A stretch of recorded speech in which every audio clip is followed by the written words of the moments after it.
We imagine a future, and our imaginings horrify us. In the case of this film, I wrote the script in the first person. It's the only time I've done that. It made it clear to anyone who read the script that we're on this ride with Oppenheimer. It was very unusual. It took me a minute to actually comprehend. And then I realized, oh, that's a huge responsibility. I don't know if we can be trusted, but I know the Nazis can't. Cillian playing Oppenheimer was the centerpiece of the film, but I knew that he was going to need the most extraordinary ensemble around him. Let's go recruit some scientists. If Chris Nolan calls you and says that he'd like to meet with you, you're like, I don't care what it is. You'd be mad to say no. I feel like that's probably everybody's answer with this.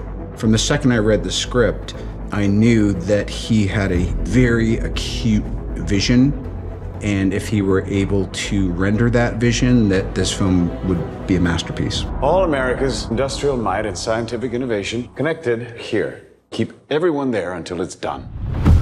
It feels to me like every single character is significant because they're all historical figures of consequence. There's a chance when we push that button, we destroy the world. Chances are near zero. I tried to familiarize myself with Groves and the history, and then talk to Chris about what he needed from that part. Groves was almost like a kindergarten teacher in some respects because these scientists were so eccentric and not necessarily trustworthy. I mean, if you're looking from a military perspective. Why would we go to the middle of nowhere for who knows how long? Why?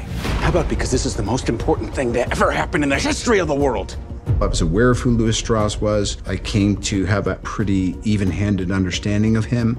He was a righteous guy. I think he was a great public servant, but he's always behind the scenes.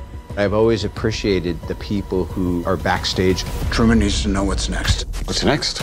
With Kitty Oppenheimer, what I really was drawn to is she refused to conform to the sort of feminine ideal of the time. She had this defiance against the system that felt so modern. Jean Tatlock was blunt, knew what she wants, but at no point is she ever punished for that, and especially not by Oppenheimer. Theory will take you only so far. Oppenheimer sees things in sort of different dimensions. Physicists operate on a completely different level than we do, and I think sometimes it's a burden. So I was really interested in that. What we were looking for was a remarkably centered performance, the heart of the film, but also an ensemble piece. I was there on set every day, surrounded by a team of actors who knew more than I did about what was going on from their point of view.